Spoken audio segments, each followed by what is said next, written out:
Hey everybody, I am finally back doing another video! Yay!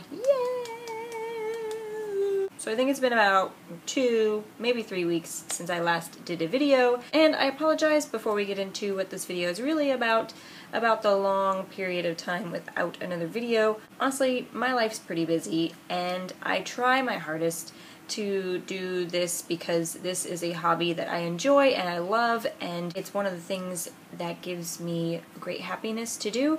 So I try when I can to do it, but I'm so busy sometimes that I go long periods.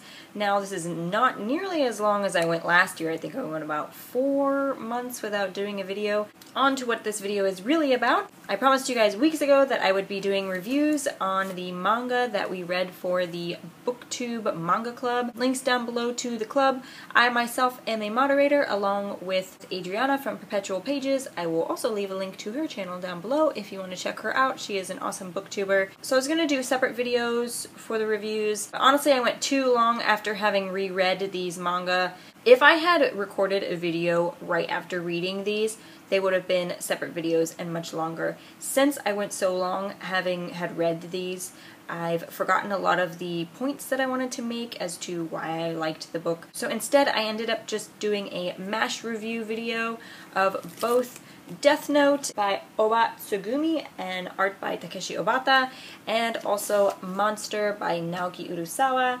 I read this bind-up, and then I read maybe about 2 or 3 more volumes online, and then I read the first 2 bind-ups of the black editions for the Death Note manga in that period of time. So honestly, I don't do too many book reviews. I'm not that good at them. I'm not like if it was written, I could do like a point thing and list like points as to why I like the book. But honestly, video reviews are a little bit harder for me, so instead I'm kind of just gonna go over what they're about and what I liked about them. It'll be more kind of like a discussion video instead. So before we get started too, also, I just want to point out that my friend who's been giving me all the manga lately because she moved, went through another box and found this awesome t-shirt. It is actually a Tokyo Pop t-shirt, as you can see. And then on the side it says Tokyo Pop. So I love this shirt. This is a shirt she got back in high school, and I used to want to borrow it all the freaking time. And she finally found it, and it's too small for her, so I was like, I will take it. I will take it. And after so many years of wanting this shirt, it's finally mine. Let's go back to books. The first one I want to discuss is Death Note by Oba Tsugumi and Obata Takeshi. So I read the first 2 bind-ups of this, which is technically the first 4 volumes of the manga, and it was a reread for me. I read this entire series a long time ago, back in high school, and I really enjoyed it, and I knew I would enjoy it again. So for those of you who don't know what this is about, although I'm sure a lot of you do because this is a really hyped up book on BookTube, but it is about a high schooler named Light Yagami who happens upon a notebook that says it is a death note. And when he reads the inside of it, the rules state that when you picture their face in your head and write their name down in this notebook, that they will die within 60 seconds. I believe it's 60 seconds. They will die from a heart attack within the first minute or so, unless he writes instructions on their exact way of dying. So if he wanted to make them die a different way, he could write gets hit by a car or something like that, and they would get hit by a car. Which, after discovering that the notebook is real, Light takes it upon himself to rid the world of evil. The best part about this book is watching the change in Light's character. He lives a monotonous life, going to school, going home, studying, eating, sleeping, going back to bed, going to school. What you don't expect is what comes after he finds the notebook. When he makes the decision to become the ridder of evil, he in himself is becoming the epitome of evil, because who's to say what is evil and what isn't? He starts off by killing off inmates and criminals and stuff like that. Even if it is criminals, when so many people are dying suddenly of heart attack, it's going to catch the attention of the authorities, and the FBI gets involved, and it's just a really awesome psychological thriller. I definitely really enjoyed rereading this again. I knew I would. It's very dark and mysterious, and there's a lot of oh, is he gonna get caught today? Is he gonna get caught today? Kind of feeling. I definitely gave this 5 out of 5 stars. There were a few slight issues that I had with it, but one of the major issues I had with This is the other main character in this story. His name is L. So you have Light, who is technically the bad guy because he's a serial killer killing off all these people. And then you have this character named L, who is working alongside the FBI to catch him, and he is a very quirky, mysterious character in himself, but you can see that he does have more good in him than bad, and it's kind of like mind games between those two characters the entire way through. And I'm not going to spoil anything because I want to make this spoiler free, but halfway through this story something major happens and it's very disappointing, and the story just doesn't have the same flow after this happens. And for those of you who've read Death Note, you know what I'm talking about. And they try to make up for it by inputting a lot of characters that are kind of similar to one another, but it doesn't work the same. It doesn't after that. And it wouldn't be so much of a problem if it was like, if this major event happened towards the end, but it doesn't. It happens like split in the middle of the series, and that has always been one of the major problems I've had with this manga, even from the first time that I read it. But other than that, I really enjoyed it, and I hope this review is good because I really suck at reviews, and I almost canceled doing it, but I had already promised you guys in videos that I would, so there's that one. The other book that our club read last month was Monster by Naoki Urasawa, and this is another psychological thriller that was kind of our theme last month, so this one is definitely a lot different. When I was younger, I was more into like the really pretty shoujo-y style of art, and I was more into romance stories and things with love and bubbles and stars in the background and stuff.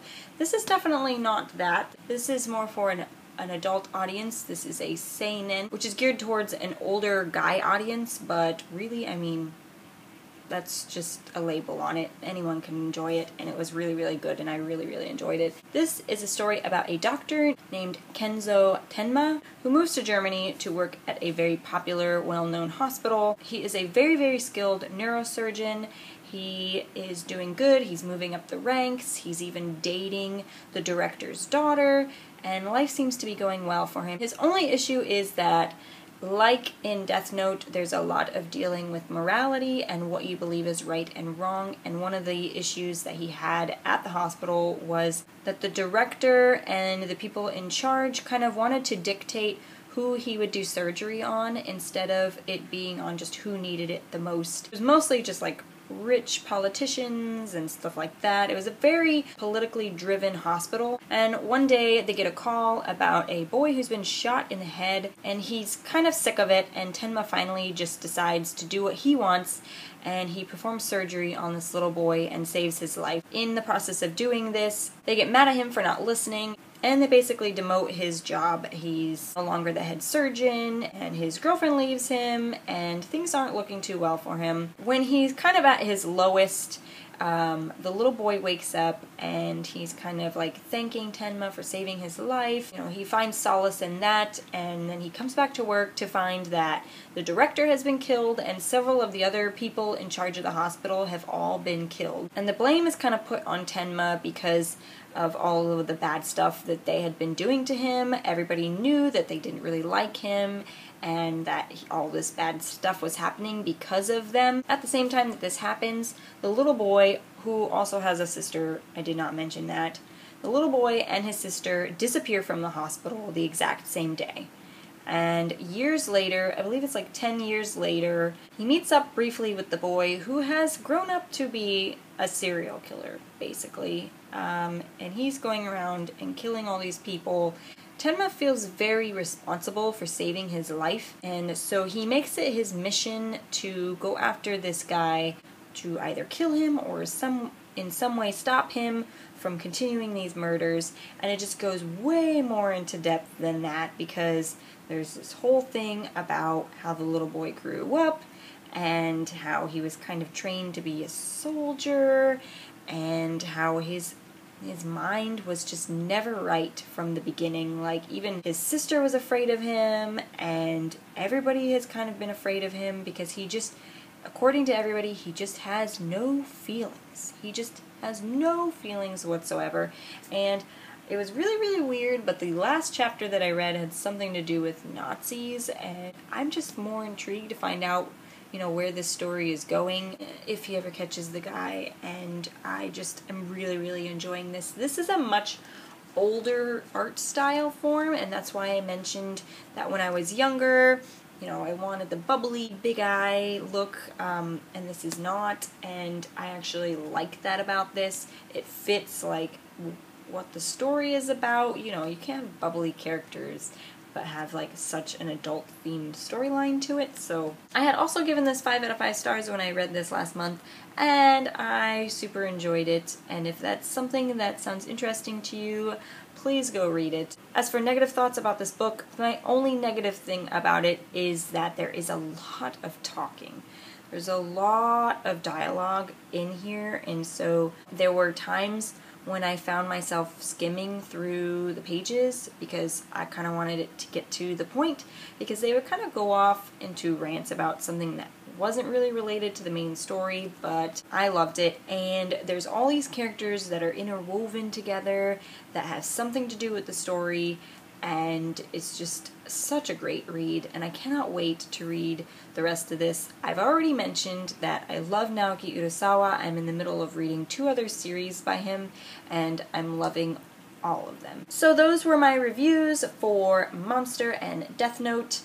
So sorry, I swear I will get better at this. My problem is I don't write things down when I want to talk about them. I kind of just spew what I'm thinking, and that doesn't always work when it comes to reviews. I need to have notes, and that's a really good idea that I haven't started yet, and I've thought about it many times. I kind of also feel out of the loop with these videos since it's been a few weeks since I've done one, and I'm just like slurring my words every which way, so I apologize for that. I hope you enjoyed my review. I hope you check out these mangas. Again, links down below for the BookTube Manga Club. If you haven't joined already, please go join. This month we're focusing on just one manga, and that is Full Metal Alchemist by Hiromu Arakawa. This is a reread for me as well, and I'm really enjoying it because it's an awesome series, and I do also want to do a discussion of this. As always, if you have any comments or questions, please leave them down below, and I will see you guys next time. Bye!